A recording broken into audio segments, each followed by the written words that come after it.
Well, hello, everyone. Welcome to APH Virtual Excel Academy, and this is Skills for High School Success. This is part 3. This particular event is entitled Tips and Tricks to Finish High School and to Plan for the Future and for College. We are so excited to have Jennifer and Amber back with us today. So as we turn it over to them, let's chat with them and say hello. And we're all looking forward to the next hour together. Jennifer and Amber, take it away. Hey everybody, this is Jennifer speaking. Welcome back to our third session in our series. I am Jennifer, sorry, my computer froze. I am Jennifer Stelmach and I am a TVI from Florida. Hi, and I'm Amber Happ, and I'm a TVI and O&M from North Carolina. All right, guys, we're just going to quickly go over the rules. I know you guys have heard them in our last couple of sessions, so we will be brief. If you want to unmute, you will just need to have been called on and have a quiet background. Raise your digital hand and we can call on you. We're going to leave the chat open, and once we have released you to unmute, we probably will not force your mute back. If you can just be diligent about making sure that you're muting when you're not speaking, that way there's not too much feedback for everybody else. You have to join with a name. If you do not join with a name, we will rename you. And the chat we're going to try and keep the chat down to a minimum when we are presenting, just because anyone with a screen reader, it can become very cumbersome to hear a lot of the background noises going on. Before you start using the chat, go ahead and change your to bar to everyone instead of to panelists and hosts, because then everyone will be able to see all the wonderful information you guys are sharing with us. Also, don't forget that this session is going to be recorded. So if you miss something or need to go back, you can always find it on the YouTube channel or on the APH page in just a couple of days when they get it uploaded. There's also going to be an optional extension activity that will get sent out, so you can use what you learned today and put it into action. And it probably with what your extension activity is, you'll be able to use it in the future too. So for today, your skills for high school success are to learn tips and tricks needed to successfully finish high school and plan for your post-secondary education. And then you're also going to learn some skills that are necessary for life during after school.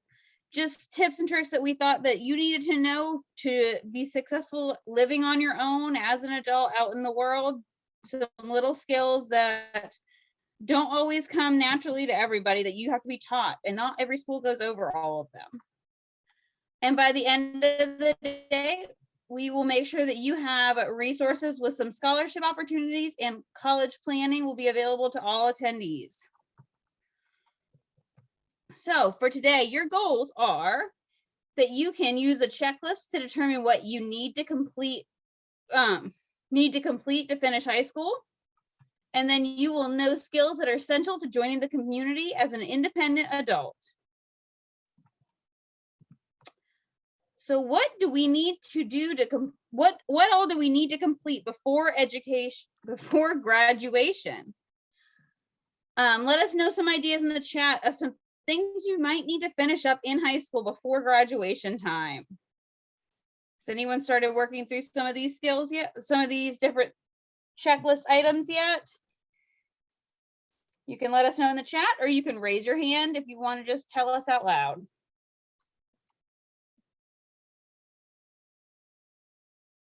There are so many things. Sometimes it feels endless.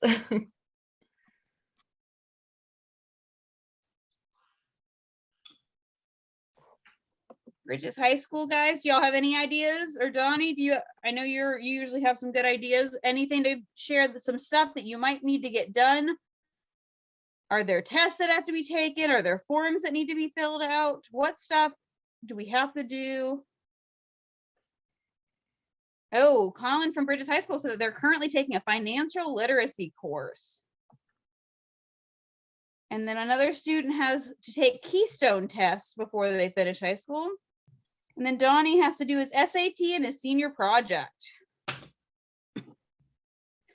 Those are all some things that we will be talking about for sure. Those are great suggestions. And I love that you guys are taking a financial literacy course. That is really cool. I wish I had had one of those. All right, so this is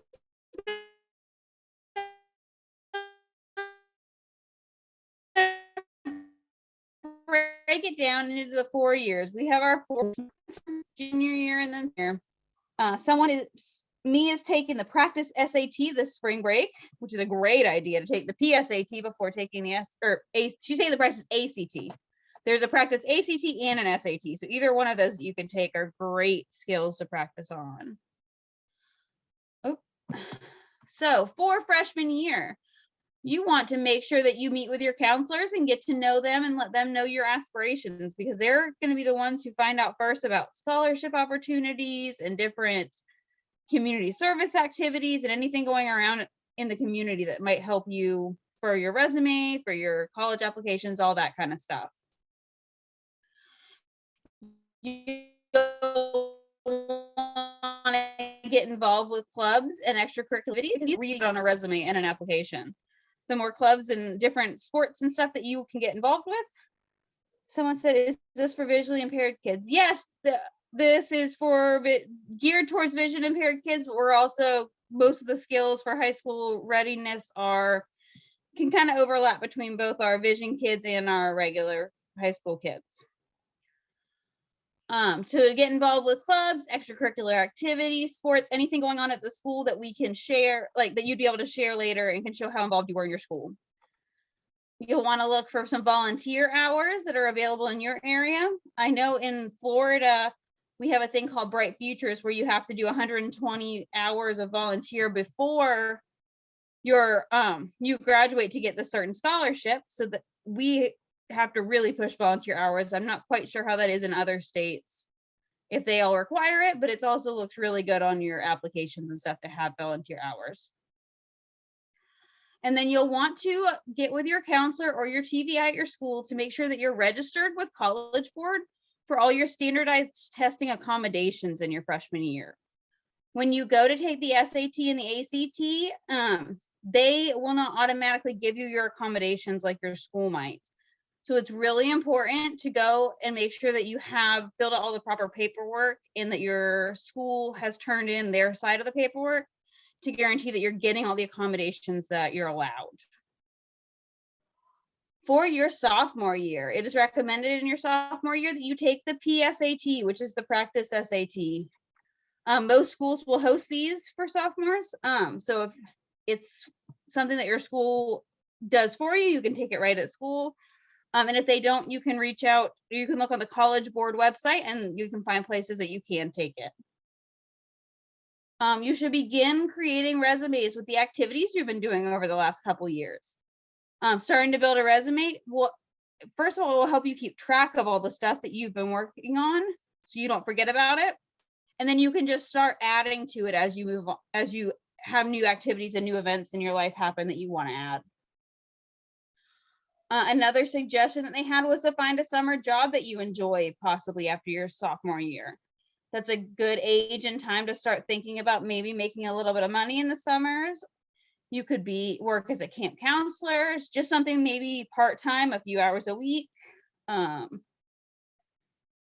it really recommended if you can find something that correlates with your career path to join that job. That way you could actually put down stuff as you're going into a college that you've had some experience in the area.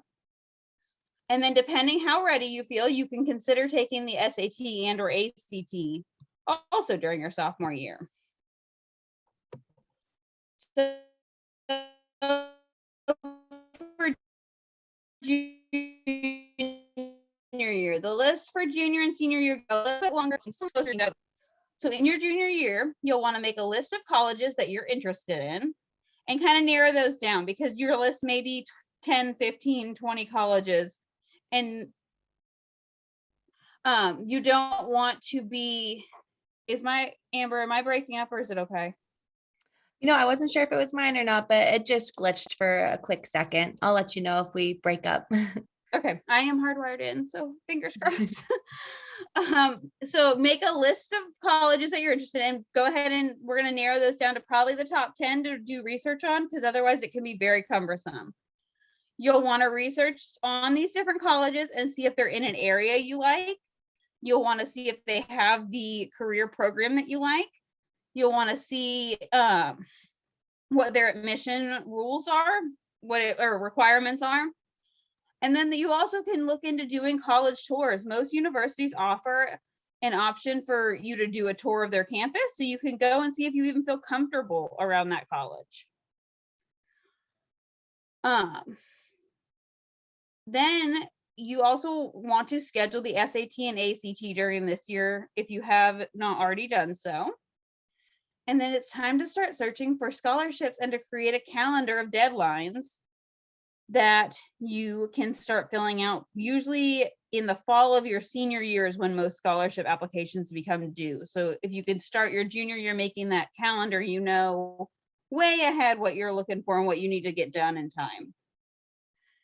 Continue completing your community service hours. Organize any of your financial aid information and look up application deadlines. And then it's time to start asking teachers for a letter of recommendation. Many of your scholarship applications are going to require you to submit letters of recommendation from teachers. So going ahead and getting those ahead of time when your teachers aren't so overwhelmed.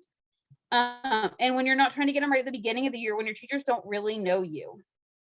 If you can get ones from teachers at the end of your junior year, when they've spent all year with you and seen what a great student you are and seen how hard you work, that's a really good time to get these letters, because then the teachers really know you and can write from the heart about how awesome you are. And then you can begin compiling information for college essays if you know some of the standard essays that are asked. And a lot of the information will overlap on those too. So when you start researching those, you can usually use them in a couple places. And Donnie asked what community service hours are. Community service hours, for anyone who doesn't know, are hours that you could volunteer somewhere. So maybe you could volunteer at an animal hospital in your area, or another nonprofit. Like I run Camp Abilities here in Florida, and we're always looking for kids who need community service hours to come help us work during the week. Just to volunteer their time for a few hours to help out, and then you could just get a signature saying that you were volunteering. All right, and then senior year. This is the important one. This is when it all comes, it'll feel like it's finally coming to fruition. You'll want to make a calendar of all the college application deadlines. So these deadlines are not, oh, Johnny does a lot of volunteer hours with the Special Olympics. He said, yeah, that's a great program to work with.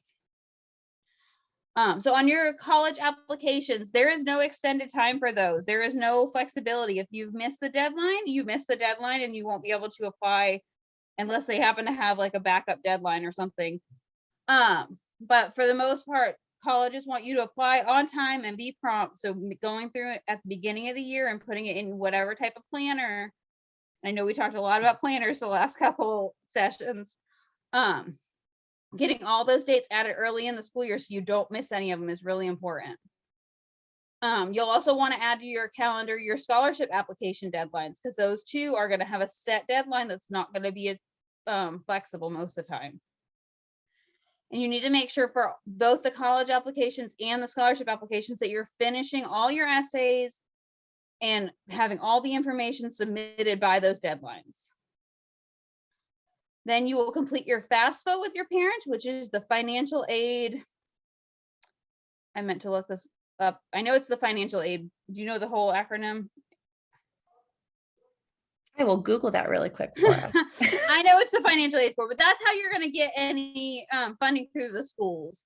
It's a federal application that you submit right online, and you'll use almost everybody that our seniors in high school are going to be dependent on their parents still. So as long as you're a dependent, you'll need mom and dad's information to fill that out.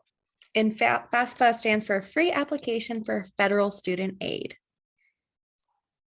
Perfect. And yep, it's free to get on. It just takes a little bit of time. So when you and mom sit down to do it, just make sure you're taking a few minutes. You've got a good chunk of time to sit there and do it. If you haven't already gotten enough, you will want to ask for the rest of those letters of recommendation that we already talked about. And then if your school requires you to, you'll want to make sure you apply for your graduation by the deadline. And then you'll need to pay for any senior packages that your school requires.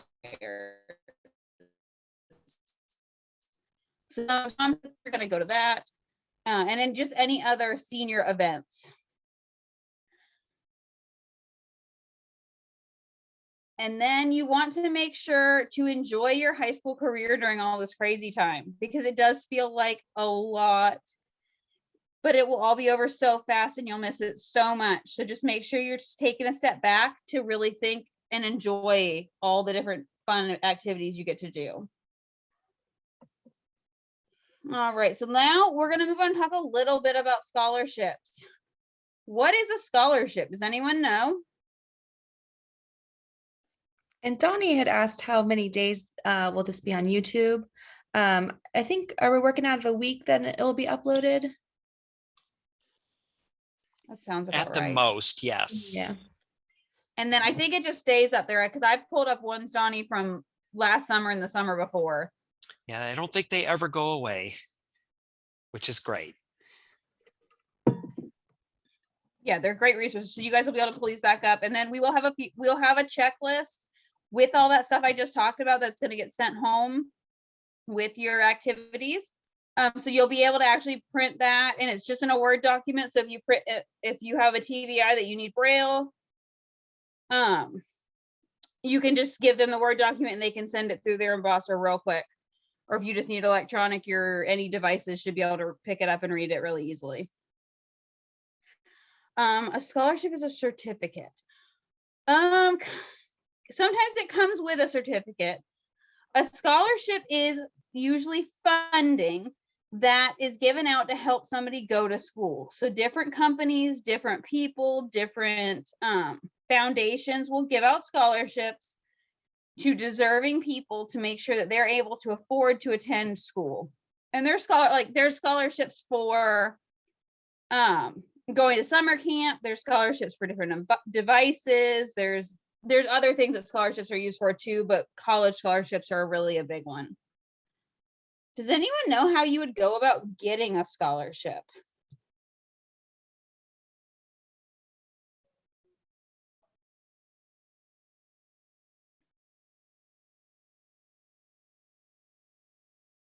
All right, so Bridges High School said that they aren't sure.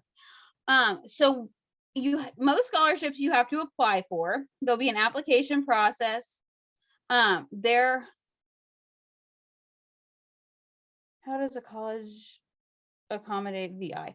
We'll talk a little bit about that in just a few minutes. Donnie, he asked how the colleges will accommodate for vision impairments. Let me get through the scholarship stuff and then we'll talk a little bit about the colleges stuff. To get a scholarship, you'll have to fill out an application in most instances. And those applications can be nothing to be sorry about. I just don't make sure I come back to that question because I definitely want to answer that. I just want to do the scholarship stuff and then we'll move right into the college stuff. I love that question. Once you fill out the application, usually there's multiple people that are coming to apply for a scholarship. So there's like a panel of people that will go through and they'll read your essays, they'll look at your transcripts, they'll look at your GPA, they'll look at all the different activities you've done and see who is the most deserving of the money. And a lot of the time, especially some of our vision impaired scholarships that are out there, they will, you have to meet certain qualifications to apply for their scholarship. So you have to be legally blind or you have to qualify for vision services. Each one's a little bit different. So going through before you add them to your calendar and really reading to make sure what their requirements are is important, because you don't want to do all this work to apply for a scholarship that you don't meet the requirements for, because then you've just wasted your time. And then Kathleen asked, can you say that you are visually impaired? Yes, and a lot of the scholarships that the packet will send out later is geared towards people who are visually impaired. There's a lot of scholarships available through different programs like, I know the Foundation Fighting Blindness has them, I'm blanking Your on local every name. AER. Yeah, chapter? AER has quite a few. There's a lot out there that are specifically for people with a visual impairment. And that pool of people is a lot smaller than maybe some of the others. So there's a good chance of, as long as you put in the work and done the time during your high school career, then there's a good chance of you earning some of that money. What's included? Excuse me. Can anyone think of some stuff that might be included in the scholarship application?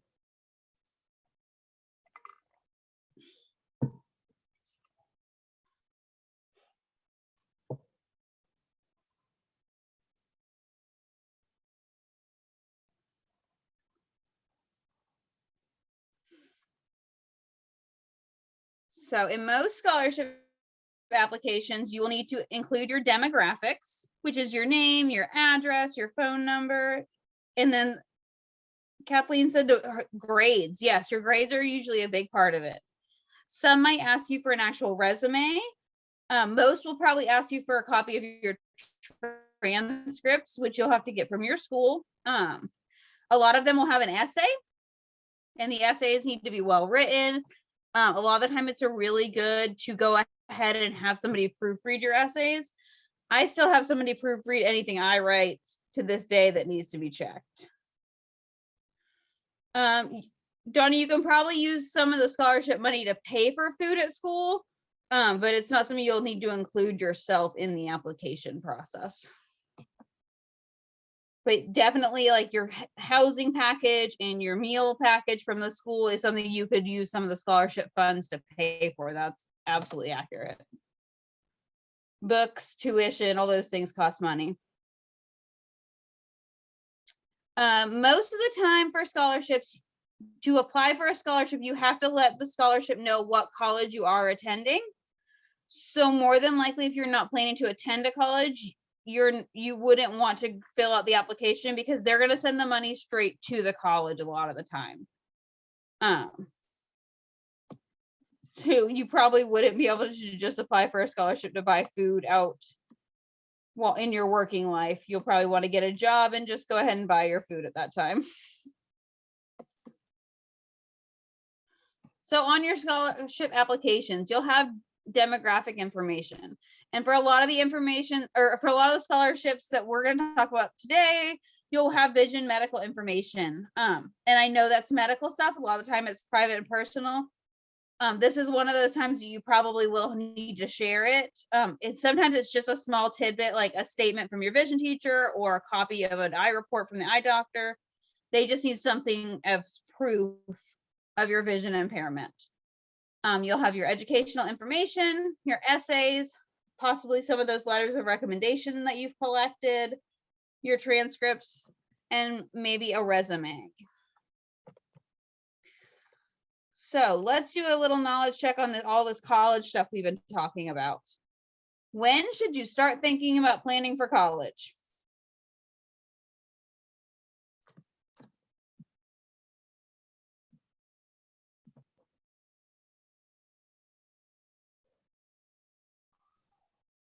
Today. Donnie, Yes. yeah, Donnie said today. That's great. That is very true.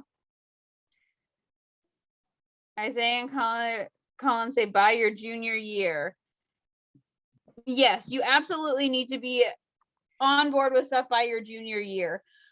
You probably want to start a little bit before that, just thinking about how you can prepare for getting ready for college. So it's kind of like preparing to prepare, I guess. But if you can join extra activities, that's stuff you want to do earlier. If you can get some volunteer hours in, that's stuff you'll want to do earlier. Making sure that your grades are good. You're going to have to send off your whole high school transcript. So you don't want to slack off your freshman and sophomore year and then just expect to do good your junior and senior year and turn that in. They're going to send all 4 years off to your college, and your college is going to look at all 4 years.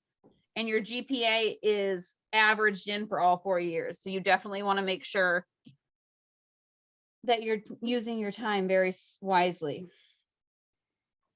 So what is a scholarship, guys? Did we get kind of an idea now what a scholarship is?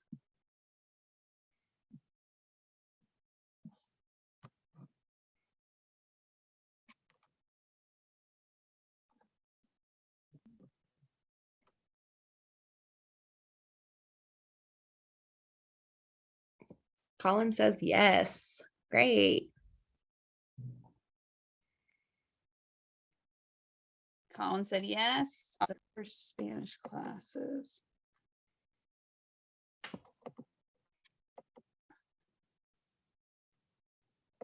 I'm not sure what your question. Donnie said, do they need a gap for Spanish classes? GPA probably. Yes, your GPA will still be included. Your Spanish classes will still be averaged in for your GPA. It just took me a second. I got it. Yes, any classes you take in high school, even your PEs and stuff, will all get averaged in towards your GPA.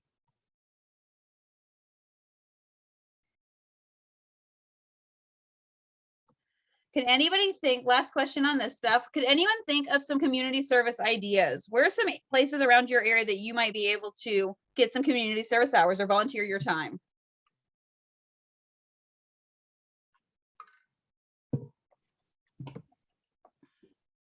Special Olympics, that is a great one.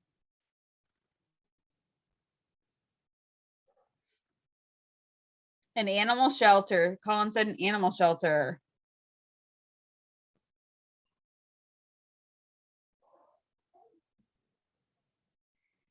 Easter seals. I'm not sure what that is, but it's maybe something in your area. The food bank. Yes, absolutely. Those are all great ideas. Awesome, guys.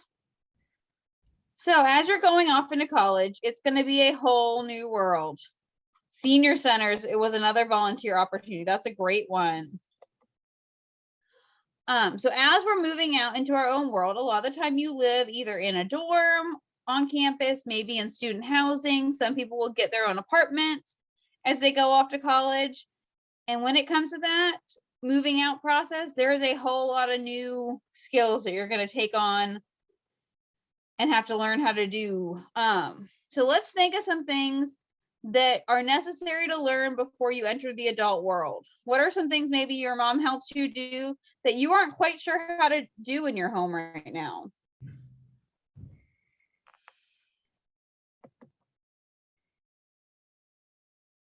Mom, dad, grandma, parent. I guess I shouldn't have called it just mom on there. Teeth brushing. Yes, you absolutely know. Yeah, learning to cook. That's a really good one. At least to make enough that you can keep up and feed yourself a dinner here and there for sure. Eating out every night would get very expensive. Before I went to college, I had no idea how to make anything in the kitchen. So I learned a lot in college, which wasn't the best. I wish I would have learned before I went. Does anyone else have any other ideas? I saw teeth brushing. Yeah, general hygiene is a big one.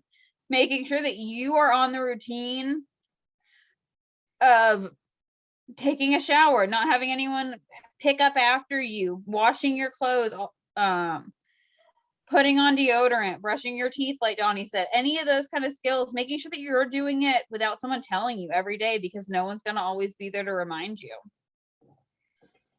How much does eating out every day cost? Okay, we can give kind of an average to this one because it can cost minimal to maximum. You can spend a lot of money eating out for sure. But on average, I would say it probably costs like $7 to get a breakfast from McDonald's. So you got $7 there. You're probably going to spend about $10 to get lunch from McDonald's. And then another $10 to get dinner at I'm just doing McDonald's because it's one of the cheaper places. So you're looking at $25 to $30 per day if you're eating out for every meal. Cleaning, that's another good one. Lots of cleaning skills are something I never learned until I moved out. My mom would make me clean up my room and stuff, but actually like cleaning a kitchen and cleaning a bathroom and keeping up with all this extra stuff is not always skills that every kid learns until you move out on your own. Making a bed is another good one. I never made my bed in high school until I moved out and it was my own house, and now I obsessively make it every morning. Oh, good. Mia said that it's really good to learn how to order an Uber or Uber Eats and being able to order your groceries in. Those are all really good skills. And then knowing how much those things cost, so you know what you need to plan for and budget for. All right, so we're going to talk about some of these skills. Some of the stuff we talked about, vacuuming. Yeah, that's another good cleaning skill. I have dogs and kids and a messy husband, so we do lots of vacuuming around here. So one thing that we thought about that everyone needs to know is how to mail a package. Who has actually physically put a letter or a package in for snail, like regular snail mail, not email? Who has gone to the post office and actually paid for postage or bought stamps and actually mailed something themselves? I'm curious to hear what kids or, high schoolers, if they ever have before, because it's one of those things that are kind of getting less popular as we get older, but it's still very important. So no one at the Bridges High School group has, and Donnie hasn't either. He's only used email. So not everything can be emailed. There are definitely things that still have to go via snail mail. So what you have to do to send something in the mail, if you have a mailbox in your yard, you can put most smaller stuff there, but if you have a bigger package, those have to go to the post office. You have to put the address on the center of your package. So you would put the person's name, their street address, the town, the state, and then the zip code. So that would be your 3 lines of text. And then you need to put a return address in the top corner. Does anyone know what a return address is? Whose address would that be?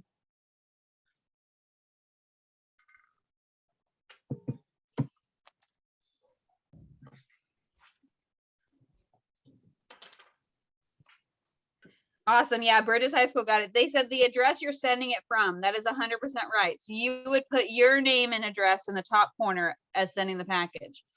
How about the postage? Does anyone know where the postage goes on a letter or package? Does anyone know what postage is?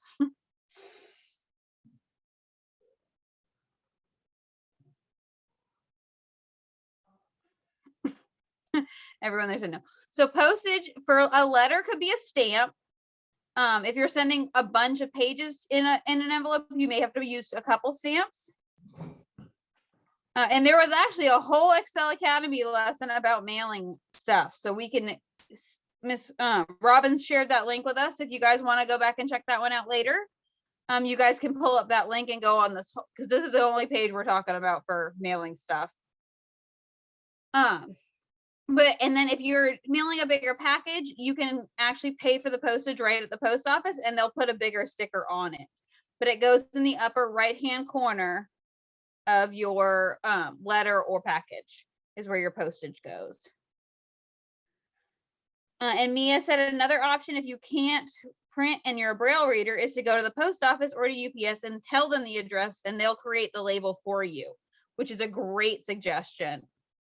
And I know I before in the past have used like a printer label, so I was able to type up the address on my computer and then send it to print, so then I could just stick it right onto the package and I didn't have to try and handwrite anything either.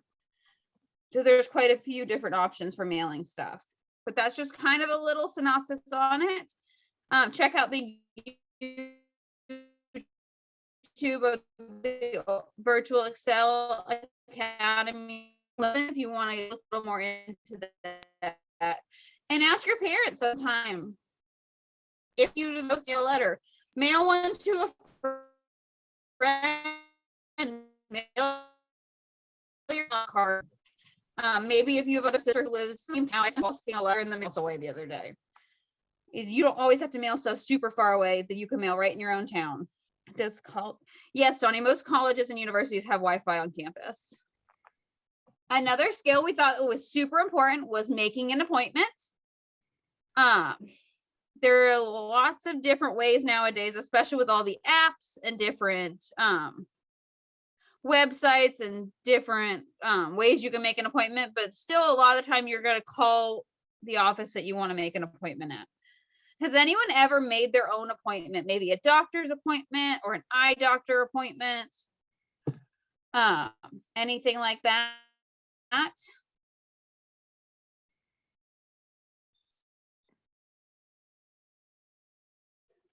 All right, the Bridges High School group has not made their own appointment before. So this is a skill I know I didn't learn until like later in college, because I still would call my mom into early college and be like, hey, I need an appointment for this. Can you set it up for me? And it was silly looking back on now because it's so easy. You just call and tell them your information. Some of them may have an automated like message that you'll have to listen to. And if it says press 2 to make an appointment, obviously you want to press 2. And then once you get to a person, you'll want to make sure when they come on the line, you kindly greet them and explain what you need the appointment for. And then have your calendar out and ready so that you're able to schedule a time that works for you and for them. So they may give you 4 or 5 options for appointments that are available. And then you can check your calendar to make sure that you're not double booking yourself. And then lastly, you want to put this new appointment directly into your calendar system that you're using so that you don't forget about it. Because once you schedule the appointment, it's important to make sure that you show up for it, because that's other people's time that they're sitting there waiting for you and you've scheduled their time away. If you need to change or cancel an appointment, things do happen, things come up. So just making sure that you call and cancel it or call and change it so that the person that you have an appointment with isn't just sitting around waiting. And then also some places will charge you a fee if you haven't canceled the appointment, if you're just a no-show. And you don't want to pay fees for things you're not actually like, you're just paying for nothing at that point. When you could have just made a quick phone call and told them you're so sorry that this came up and you just need to reschedule. And then a lot of the time, if whatever you're going through, like my doctor's office has an app I can use, so I can change, cancel, schedule, and do all that right on my app. I don't even have to call and talk to anybody. So that's an option a lot of the time now too.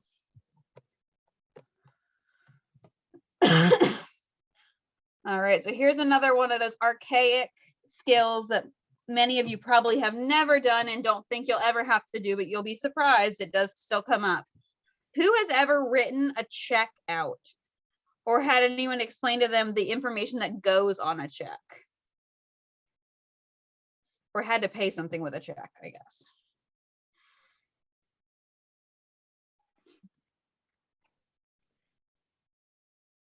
Bridges High School, they have not. Yeah, Don, I can, definitely a small print.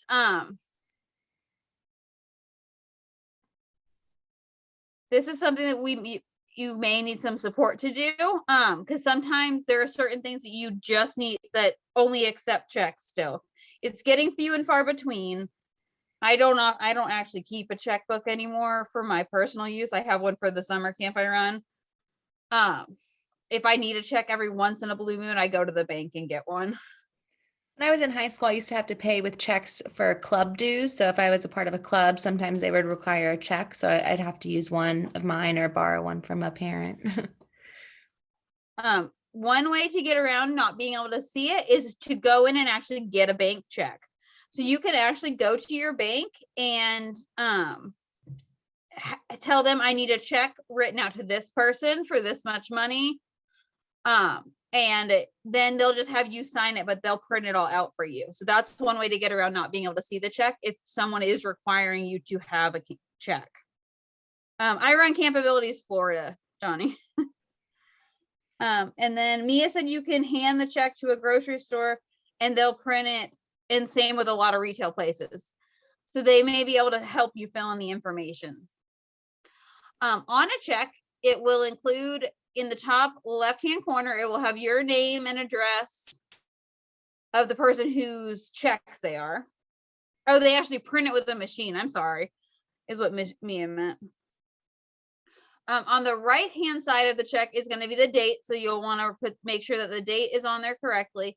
If you don't have I remember one time one of my husband's work checks was misdated and it said like 2020 instead of 2021. So the bank wasn't able to cash it because it was listed as too old.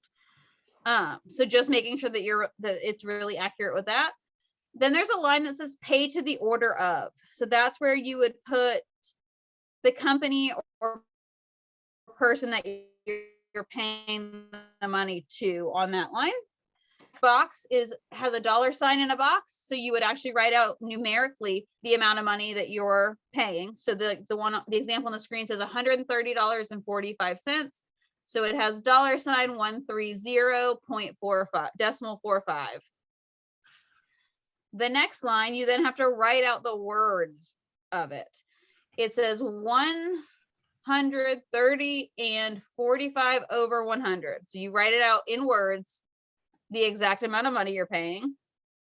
And then there's a memo line. And this is kind of more for yourself and for the person that you're sending the check to, is just kind of a note to tell them what it's for. So if it's for July's rent, for the electric bill, for your club dues, whatever you're using that money for.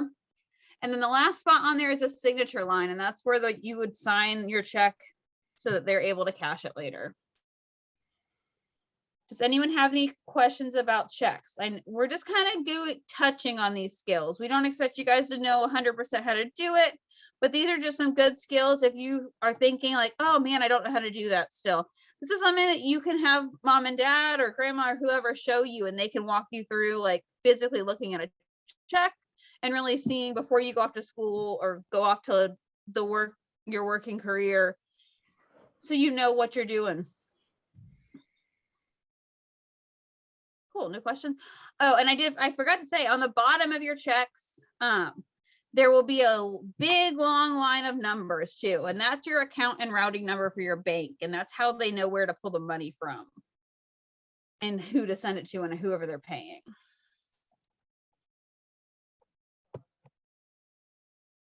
All right. No, Donnie, my camp is not near Disney. We are in Northeast Florida. Disney is in Central Florida. So the next thing we're going to talk a little bit about is writing a resume.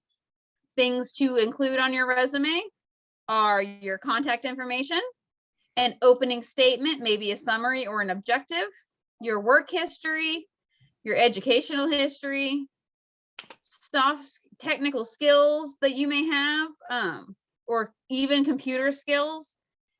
If you are proficient in using the Microsoft software or something like that, that's a good thing to add because many companies look for that. Any certifications or professional memberships, any achievements or awards you've been given. And then additional sections might be community involvement, volunteer experience, especially coming out of high school. Those are ones that you'll probably have now, and those will kind of dwindle off as you get more work history listed. So you'll want to keep updating your resume as you get more experience each year, I guess. Things to leave out of your resume sometimes can be an objective, depending. You only want your resume to be 1 print page long. And that's something that maybe somebody can help proofread. Resumes should just be a brief synopsis of what your educational and work history is. So you're not writing full sentences, you're not putting tons and tons of information. This is just kind of a starting point for the employer to say, yes, I want to interview this person, or no, I don't want to interview this person. You want to leave out any weird or potentially polarizing interests. So like it's supposed to just be facts about you. It doesn't need to be anything very specific that's just like an at-home skill, like something you're just enjoy doing at home.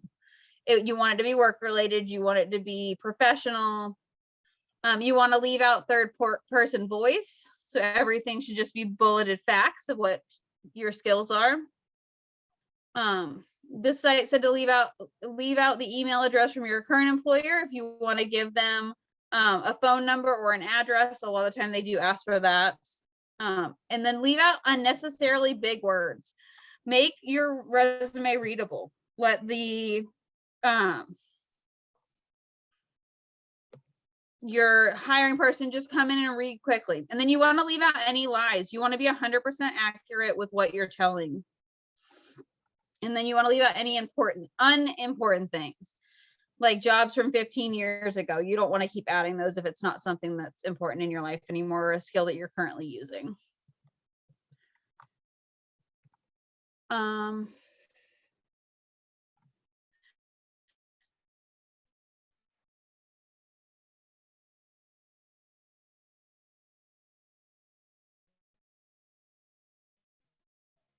All right, the next one we have up is here.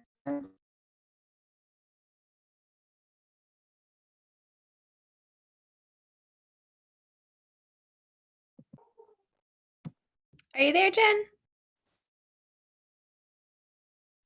Well, I'm Give going to go me ahead and a start. minute. I do see Isabel's hand raised. This is Robin from the background. I do see Isabel's hand raised. Yeah, let's go ahead and hear it, Isabel.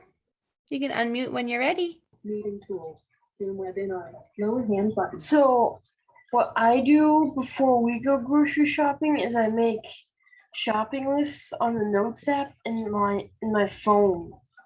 You know what? I do the same thing actually. And then as I get the items, I just erase what I wrote. So it gets easier to read as I am grocery shopping. Or there's a feature on the notes app for lists that it can automatically check off the items that you have. Oh, very cool. I'll have to try that one out. Okay. Nice job. All right. And I see Donnie's hand is raised now also. Donnie, you can go ahead and unmute when you are ready. There's colors am I allowed to have a sighted guide at college? A sighted guide. Yes, you need to get in college. Are you asking that to the class? You are allowed to have a sighted guide when you go grocery shopping, Donnie. All right. It looks like Jen, you're back. And I will go ahead and get started on this one. So we have grocery shopping. So before you go, there's a couple different things that you want to have prepared. So you save time and money while you're there. So have a plan. So first have a budget. How much money do you have that week to spend on groceries? It may vary week to week depending on what you've saved or how much money you've earned. You also want to plan your meals out. This helps so you're not just grabbing random things when you're there, and it also prevents you from forgetting things while you're grocery shopping. So make a list of those needed items that you need for all your recipes and your meals that you'll be making. Collect coupons or search for sales. This will save you more money than you think. I use coupons all the time, and I go through the weekly ad before I go grocery shopping. And sometimes it gives me ideas of what meals I want for the week, depending on what's on sale or what food is fresh that time of year. Also, you need to plan your transportation. How are you getting there? Are you taking an Uber? Are you taking the bus? Are you walking? Definitely know before you go. And also consider going during times that aren't busy. I try to avoid going on Saturdays and Sundays because I know I'm going to be in long lines and it's going to be hard to navigate and get around. So I'll often go after work during the weekdays. And while you're there, shop from the inside out. So what I mean by that is save the refrigerated and frozen aisles for last. You want to shop in the middle of the grocery store where things don't need to be refrigerated and they're the pantry items. That way, if you have maybe a tub of ice cream that you got in the very beginning of your grocery shopping, it won't be melted by the time you check out. So try and save those refrigerated and frozen items for the very end.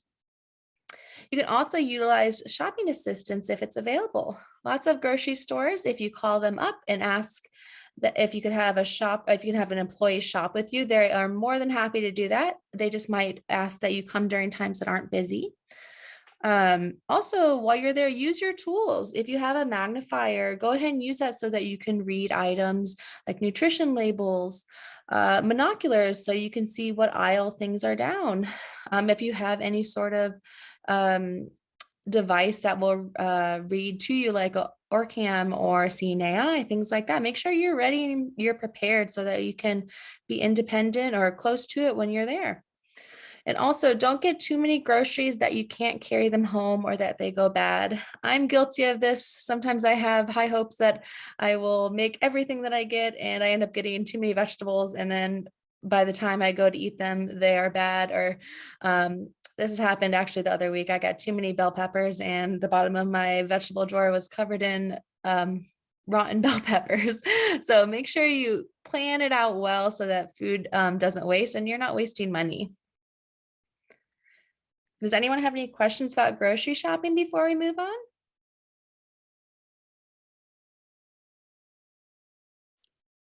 If you do, you can raise your hand or write in the chat and we can get back to it.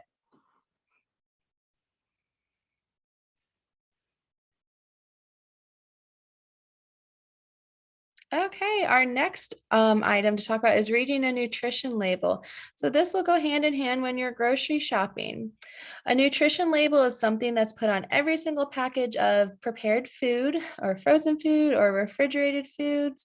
And what it does, it lists the nutrition of that item. So the reason that this could be important is if you have any dietary restrictions, you need to know what's in there. So if you can't have too much sodium in your diet, then you need to check what the sodium levels are in a nutrition label. Also, if you're trying to eat a little healthier, you may want to avoid too many saturated fats or too many trans fats, things like that. And also sometimes you may just want to know what you put in your body. Because I try and stay away from a lot of carbs. So I may make sure that the carbohydrate level is not too high. So these are all listed on packages. And they also list the serving size on the nutrition label. So for the example that's on the screen, it says that there are 4 servings per container in this package of food, and each serving is 1 cup. And then it lists the calories. So 1 cup of this food is 280 calories. And then below that, it has all the nutrients in the levels in the food. So there's fats, cholesterol, sodium, carbohydrates, proteins, vitamins, all that good stuff. And it lists what your daily value of those nutrients should be. So it's different for everybody, but it just has an average range there. So we can go ahead and move on to our next slide.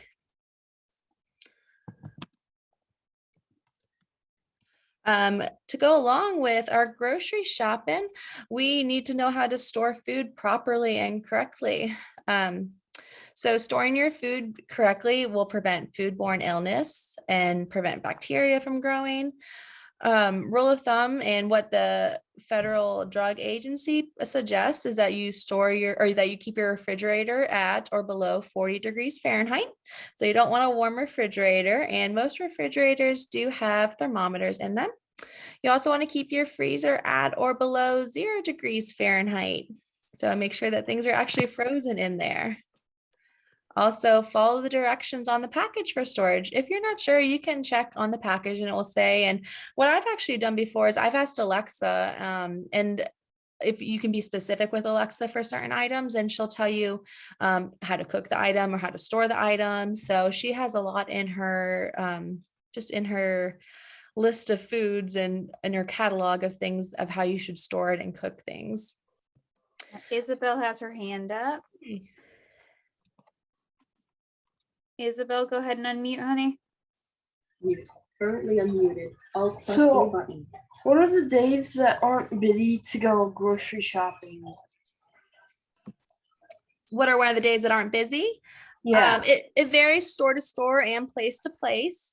Where I live, most people I'm in a city, so most people work during the regular day from like 8 to 5. So during that time, during Monday through Friday, it's not too busy because they tend to go after work or on the weekends. So it really is different place to place, but you can always ask the grocery store that you'd like to go to and just ask them, hey, are there any times that aren't too busy that I can go grocery shopping because I may need some help, or I just don't want to go when it's busy. And that's definitely an option for you. We usually go grocery shopping on Sundays to help us get ready for the week. Great. And is it busy then or not too busy? We go to City Market and it is very busy every time we go there. Yeah, I bet a lot of people have the same thing in mind and they want to get ready for the week, so they go on Sundays. So you're not Yeah. alone. Well, thanks for sharing. You're welcome. Also, when you're storing food, you want to make sure you know the expiration dates, and there are food storage charts available online, and they'll tell you how long things stay fresh for. So first, excuse me, on our next slide, we're going to talk really quick about what's safe and what's not safe to eat after it's been stored. And what to remember is if you aren't sure if it's still good or fresh, don't risk it. Just don't eat it because it's not worth it to get sick. So safe or not, really quick in the chats, go ahead and write S or N, safe or not safe. So if lunch meat's been in the refrigerator that was open 10 days ago, is that safe or not safe? What do you guys think? Donnie said not. Bridges group said not. You guys are right. So lunch meat that's been in the refrigerator that was open 10 days ago is not safe according to FDA. It says that it lasts 3 to 5 days in the refrigerator. What about chicken breast that's been in the refrigerator that was cooked 2 days ago? Safe or not safe? What do you guys think? Leftover chicken.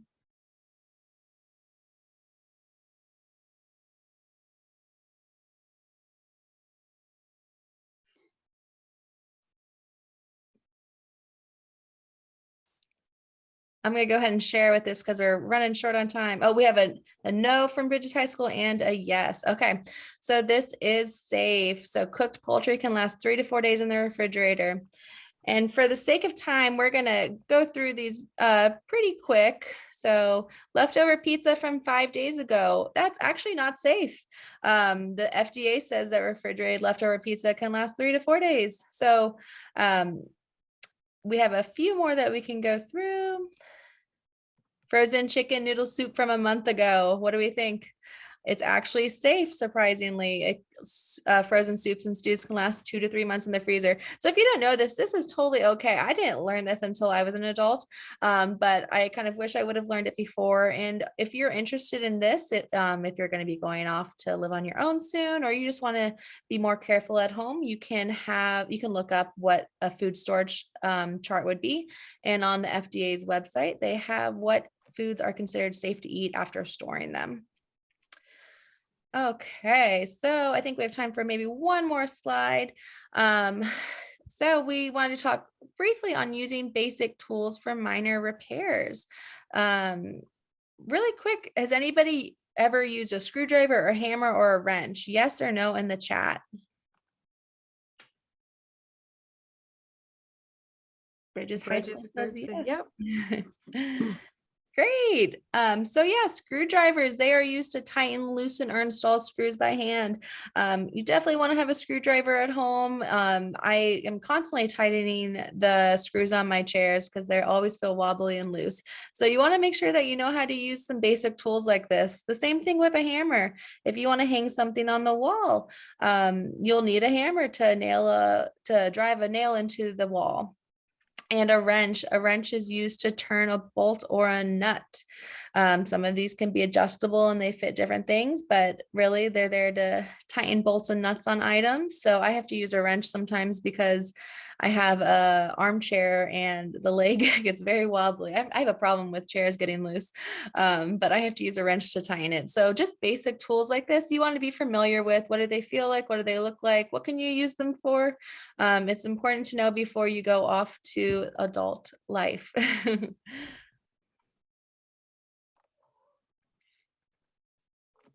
All right, guys, quickly, we can go over our extension activity. We have about 1 minute. For your extension activity, we are sending out a before graduation checklist. Look over the checklist and determine what you still need to complete before graduation. Are you caught up or are you a little bit behind? Reach out to your counselor once you finish your checklist and see if there are any steps that they can help you get caught up on, or if there are anything you can be proactive and do ahead of time and get them knocked out. And then look at the list of scholarships provided and cross off any that you Oh, then there's also a scholarship list, sorry. Look at the list of scholarships provided and cross off any that you do not meet the qualifications for. Then go on and make a calendar of all the deadlines for the ones that you do qualify for. Make a list of the requirements for each scholarship, and I bet a bunch of them are going to overlap. So you'll only need to get one copy of your transcripts, and you can scan them and send them out that way. And then start collecting these items. That way you're ready to submit scholarships when it becomes time, because some of you are probably sophomores, juniors, and seniors and will be coming up on all these exciting skills. And guys, I think we are out of time for today. All right. Well, Jennifer and Amber, thank you so much for being with us for the past 3 weeks. This concludes tips and tricks to finish high school and to plan for post-secondary education. Just want to remind you that our next Excel Academy is next Tuesday, March 8th. It is mobility skills that will get you out of this world. Starts at 7 p.m. Eastern. So we look forward to seeing many of you here next week. And thank you again to both you, Amber and Jennifer, for being here and being with us for the past 3 weeks. Have a great evening, everybody. Bye. Hey, everyone.